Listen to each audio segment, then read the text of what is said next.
O assunto hoje é a bondade e a severidade de Deus. Hoje muitos estão se perdendo por causa de uma falsa crença, onde que eles falam que Deus é bom e não irá nos punir. Então, a maioria das pessoas pensam assim: Deus é bom, porque se eu fizer qualquer coisa de bom, né, Ele vai esquecer o que eu fiz de ruim ou as minhas faltas. Tem pessoas que ainda pensam que tem uma segunda chance. Então, tem várias crenças. Mas nós devemos, assim, saber que Deus é amor, mas Ele também é justo. E por a gente não pensar assim, erramos muito, porque queremos sempre a segunda chance. A gente começa a pecar sabendo, querendo colocar que Deus vai perdoar amanhã. Então, isso é uma ideia errada. A nossa graça é de graça, mas não é barata. O que quer dizer? Não é fácil ser cristão.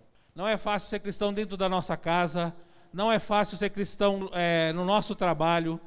Não é fácil ser cristão na rua. Então, em qualquer lugar, a gente não vai ter facilidade. O nosso texto base é em Romanos 11, 22. Considera, pois, a bondade e a severidade de Deus.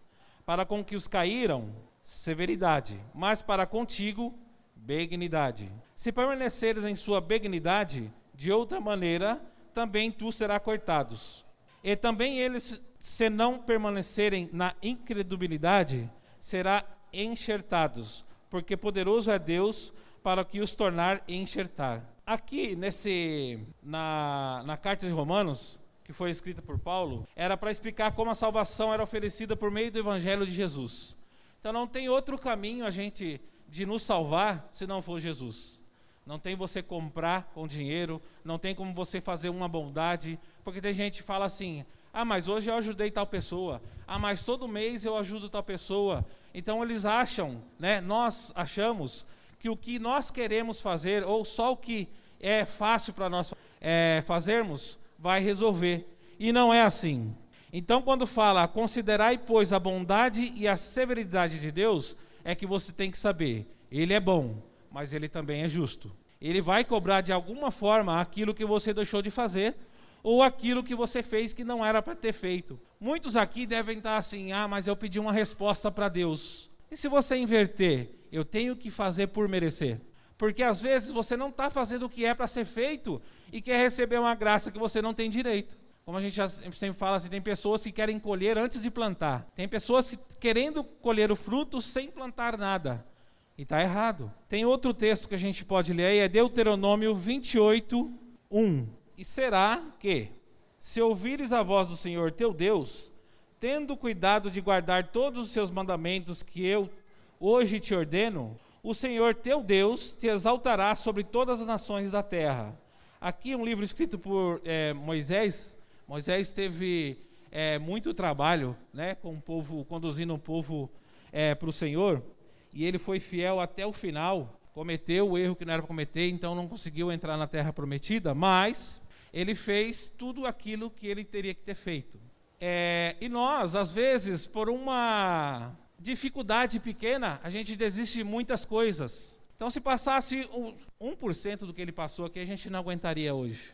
E assim, aqui a gente tem uma árvore, onde está falando que Deus é a raiz, Jesus é o tronco, nós somos os galhos, imitadores, e o fruto é as consequências. Também tem a semente, que são os nossos testemunhos. Quando a gente começar, porque eu já passei por isso, que eu vou falar para vocês, querer ser a raiz, a gente vai errar. Ou ter a raiz a não ser Deus. Eu li uma frase um tempo, é assim, qualquer ensinamento sobre salvação que não transforme a sua vida, mostrando que Deus ama, mas também se ira, não será um ensino baseado na Bíblia. Então, quando fala, Deus é amor, Ele vai perdoar, não tem problema, vai ter a segunda chance, vai ter um purgatório, vai ter... Tudo que for contrário ao que diz a Bíblia está errado. Mas como que eu vou saber que está errado? Estudando a Bíblia. Não é fácil. Eu estudo às vezes de manhã, 5 horas, 4 horas quando eu levanto, ou eu estudo quando eu chego à noite, ou quando eu vou deitar às 10 da noite. Então, mais um horário do dia eu vou estudar.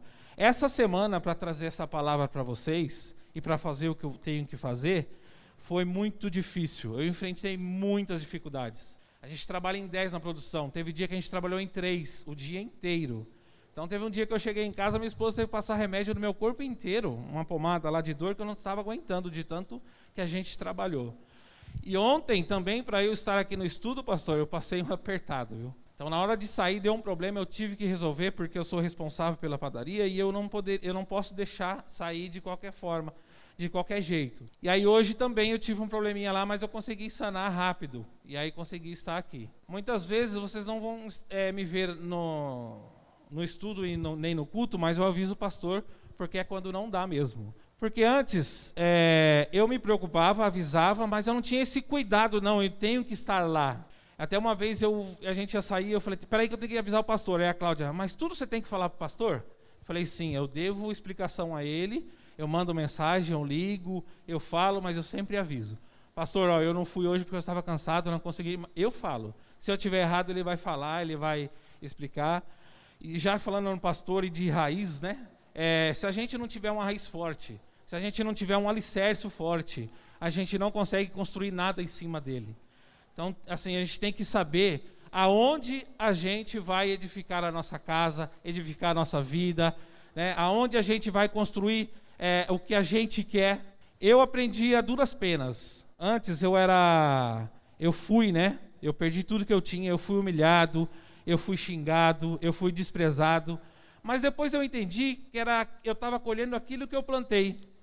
Não que eu estava fazendo coisa errada, mas eu não procurava fazer as coisas certas como eu procuro hoje. Hoje eu estou trabalhando perto de casa, eu trabalho o mesmo tanto que eu trabalhava fora, mas eu estou próximo de casa, eu consigo vir aqui. E quando eu vir para cá, que o pastor foi em casa, a gente leu alguns textos bíblicos, e o primeiro texto bíblico que a gente leu foi para eu confiar em Deus. Então era para mim confiar nele. Eu estava muito desesperado porque eu tinha voltado para cá, para essa Covid, estava sem trabalho, eu tinha ficado 8 meses em casa, né? Fazendo alguns trabalhos em casa. E aí depois que eu consegui entender o recado de Deus, que ele já tinha falado muitas vezes para mim, aí foi diferente. Aí eu vi esse desenho aqui, ó, e eu consegui começar a seguir isso. A raiz da onde eu tenho que estar sustentado é Deus. E quem vai me levar até Deus, ou o alimento de Deus até mim, é Jesus. E aí, o que eu vou fazer? Eu vou imitar Deus, eu vou imitar Jesus. E depois eu vou ter o fruto para colher. E a semente que vai cair da minha árvore é o meu testemunho. Então, quando eu viajava para muitos lugares, as pessoas assim, você é evangélico, né? Eu falava, sou. Dá para perceber. E não era para ser assim, né, gente? Era para ser comum nas pessoas. Era para ser comum. Por quê? Eles veem que o jeito da gente lidar com os problemas, da gente falar com as pessoas, da gente tratar. Eu vou até falar o dia... Eu estava na empresa que eu trabalhava, a última, e aí o pai da Cláudia estava ruim em casa. E foi o dia que ele faleceu. Eu estava sentado na mesa fazendo uma receita no computador, e ela me ligou, eu atendi, ela falou, meu pai acabou de falecer. Aí eu peguei e falei, a menina que estava do meu lado ouviu, já se assustou, se apavorou. Eu falei assim, calma, você ligou para a ambulância? Já chamou alguém? Como que ele está? Quem que está aí com você? Fui perguntando uma calma. E aí depois eu falei assim, então chama a ambulância, que ela nem se lembrou de chamar a ambulância. Ela vou ligar agora, então eu vou desligar e estou indo para aí. Dessa forma que eu estou falando com vocês. Aí a menina do lado falou assim, nossa, mas que calma é essa? Eu falei assim, não tem o que fazer. A gente já esperava. E se eu ficasse mais agitado que ela, eu ia atrapalhar. Lógico, por dentro eu queria ter outra reação, mas eu me controlei. Então, essas reações as pessoas percebem. Ontem no estudo a Marga falou aqui da paz que a gente tem com Deus. A paz que a gente tem com Jesus é diferente das pessoas do mundo. Eles se desesperam muito rápido e muito fácil, porque eles não sabem até onde eles podem chegar e o que Deus pode fazer por nós. E muito de nós aqui na igreja também está com essa dúvida, não sabe o que Deus pode fazer na vida de vocês. Parem de pedir sinal. Orem, faça a sua parte. Deus vai fazer sem você cobrar. Agora, a confirmação é outra coisa. Eu peço confirmação sempre. E a confirmação do que eu tenho que fazer hoje veio do sonho da minha esposa. Então, tendo isso, né? Você sabendo a bondade e a severidade de Deus, é você respeitar e ter temor a Deus. Eu sei que Ele me ama, Ele vai cuidar de mim, mas eu tenho que fazer a minha parte, porque senão vai ter consequência. Eu vou ter que colher o fruto que eu estou plantando. Vocês já viram plantar um pé de jabuticaba e na jabuticaba sair morango? Se sair é porque tem alguma coisa errada. Então você vai colher aquilo que você plantar. Ah, minha vida está uma droga. Ah, minha vida está difícil. Ah, está faltando tudo.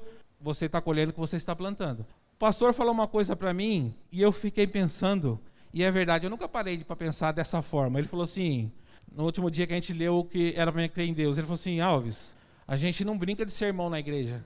A gente não brinca de ser crente. A gente é irmão, a gente é crente, a gente é uma igreja. Conte conosco para o que você precisar. E o pastor ele já foi duro comigo, porque quando precisou. Quando eu entrei na igreja, eu tinha perdido tudo, e eu estava querendo reconquistar tudo que eu tinha perdido. E ele falou assim, olha, se a sua razão de estar aqui na igreja é para recuperar o que você perdeu, está perdendo seu tempo. Não é isso. Você tem que buscar a sua salvação. Foi um banho de água fria. Mas se ele não tivesse feito isso, eu não tinha enxergado a verdade. E quando eu voltei de Itatiba, que ele falou, olha, você abandonou a igreja. Eu não tinha visto por esse lado. Mas ele soube a hora certa de falar, foi lá em casa, conversou comigo, e aí, na nossa conversa, ele falou, de certa maneira, você abandonou. E na minha visão, eu não tinha feito isso. Então ele foi sábio também de falar e mostrar as coisas.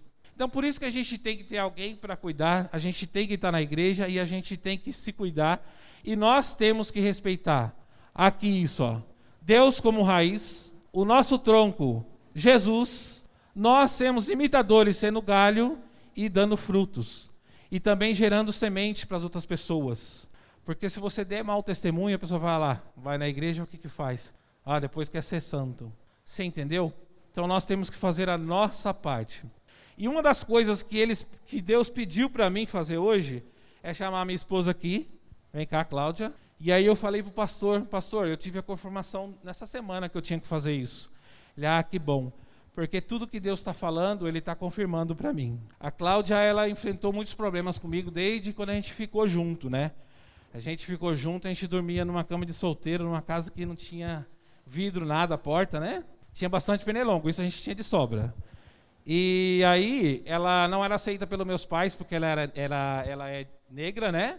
E ela tinha um filho já. Então, meus pais eram racistas. E depois, com o tempo, eles aceitaram e eles gostavam muito da Cláudia. Até quando meu pai, ele faltava 2 dias para ele morrer, né?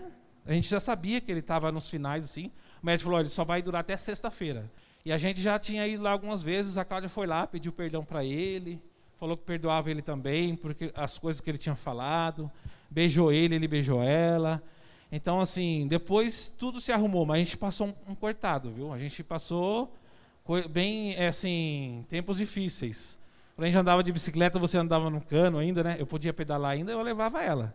Agora eu não consigo mais. Mas a gente passou alguns apertados. Depois eu vim para a igreja, ela sempre pedia para casar e eu falava assim para ela, eu estou fazendo um test drive, depois a gente vai ver. E ela ficava brava com isso. E depois que eu entrei, que eu vim para a igreja, comecei a participar, que eu conhecia Jesus, que eu vi que a obrigação era casar, quando eu fui pedir para ela casar, ela não quis. Aí foi ao contrário. Aí eu conversei com ela, expliquei, e aí a gente veio e casou aqui. A gente casou no cartório em Pedreira e depois casou aqui na igreja. E Deus pediu para eu pedir perdão pela Cláudia por tudo que eu tenho feito para ela até hoje, desde que a gente ficou junto até hoje, né? Porque a Cláudia, ela aguentou muitas coisas comigo, tanto dificuldade quanto eu causei a ela, com palavras, com agressões, com muitas coisas que eu fiz para ela.